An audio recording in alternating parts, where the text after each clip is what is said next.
Picture this. You have a coworker. Let's call him Marcus. Marcus pulls up to the office every single morning in a brand new BMW 5 Series. He's got the latest iPhone in his pocket, fresh sneakers every other week, and his Instagram looks like a travel magazine. You've seen him at happy hour ordering bottles. You've watched him book a trip to Bali on a Tuesday like it was nothing. And somewhere in the back of your mind, you think, man, Marcus is doing really well for himself. Now, here's what you don't see. Marcus has $312 in his savings account. He's got $24,000 in credit card debt. He's financing that BMW at a 9% interest rate. He's one surprise expense away from not making rent.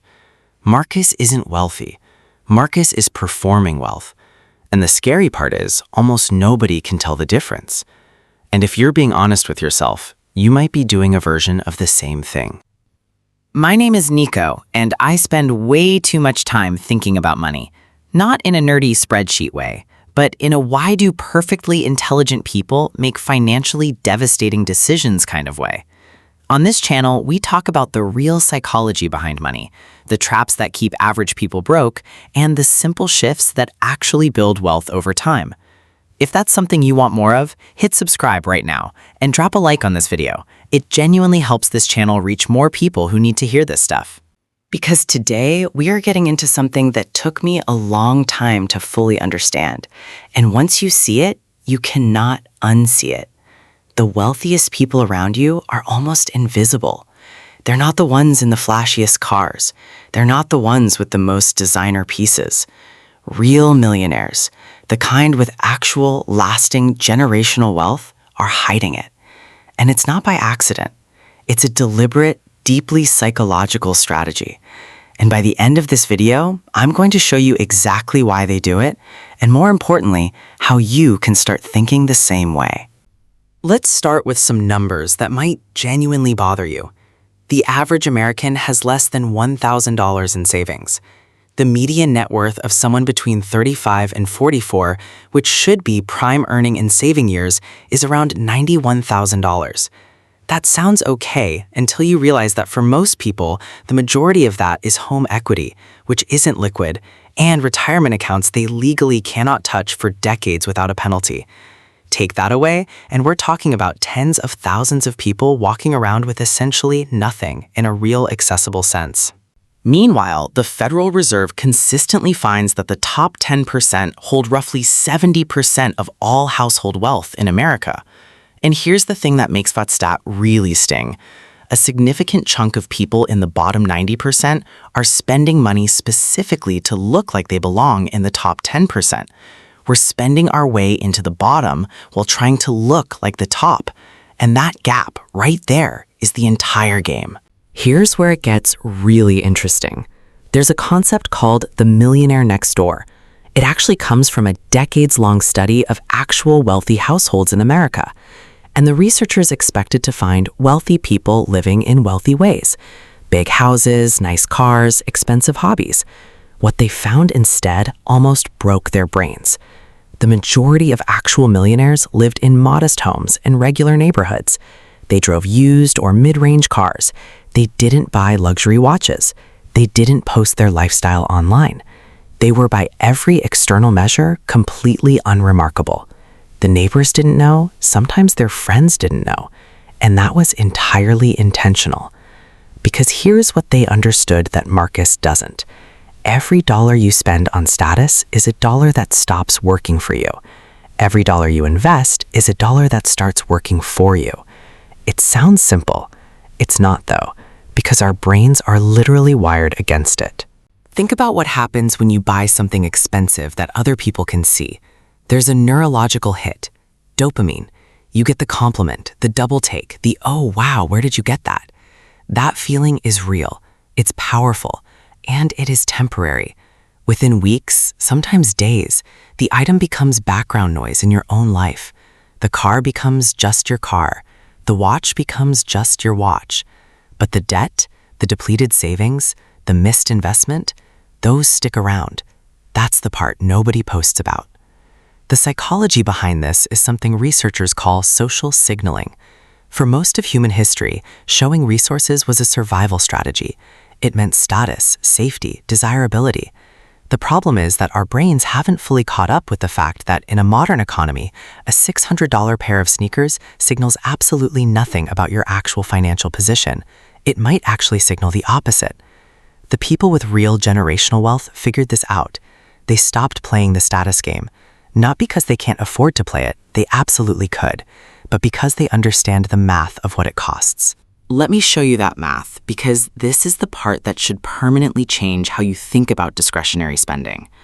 Let's say you're 28 years old, and every month you spend $500 on things that are purely about image. Designer pieces, upgraded cars, dining out to be seen rather than to enjoy yourself. That's $6,000 a year. Now let's say instead you took that same $6,000 and invested it every year into a broad market index fund with an average annual return of 8%. Not exciting, not flashy, completely invisible. By the time you're 58, 30 years later, that $6,000 per year compounds into somewhere between $680,000 and $750,000, $750,000 from one decision. And that's not even accounting for increasing your contributions as your income grows. The opportunity cost of looking rich is in many cases actually becoming rich. That's not a metaphor. That is the literal math of the situation. And I know what you might be thinking right now. Okay, Nico, but you only live once. You can't just delay every enjoyment to some theoretical future version of yourself. And I want to be really clear. That's not what I'm saying. Enjoying your money is entirely the point. But there's a massive, massive difference between spending intentionally on things that genuinely add to your life versus spending reflexively to manage how other people perceive you. One is freedom. The other is a trap that looks like freedom. The people who quietly build wealth are not joyless. They're not deprivation monks. What they've done is a full identity shift. They stopped defining themselves by what they own and started defining themselves by what they're building. When your identity is tied to your portfolio, your investments, your net worth growing slowly and steadily in the background, the BMW stops feeling impressive. It starts feeling like a liability, because to them, it is. Here's what that identity shift looks like practically. Instead of asking, can I afford this monthly payment, they ask, what does this cost me in 10 years? Instead of upgrading their lifestyle the moment their income goes up, they upgrade their investment rate first. They live in the house that's slightly below what the bank will approve them for. They drive the car that's slightly below what their peer group drives. Not out of deprivation, out of a clear-eyed understanding of what they're actually buying themselves. Time, optionality, and eventually real freedom. And your 20s and 30s, if you're in them right now, are so disproportionately important for this. Not because you need to suffer through them, but because compounding is wildly front-loaded. The money you invest at 25 is worth approximately 4 to 5 times more at 65 than the same money invested at 45. You have a window right now that you will never get back. The choices you make in the next 5 years are not just about the next 5 years. They are literally shaping the last 30 years of your life. The millionaires who hide their wealth aren't hiding it out of shame.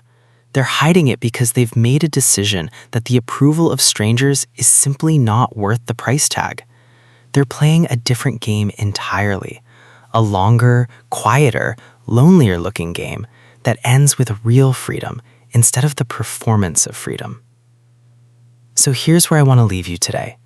The next time you feel the pull to buy something because of how it'll make you look, pause, just for a second.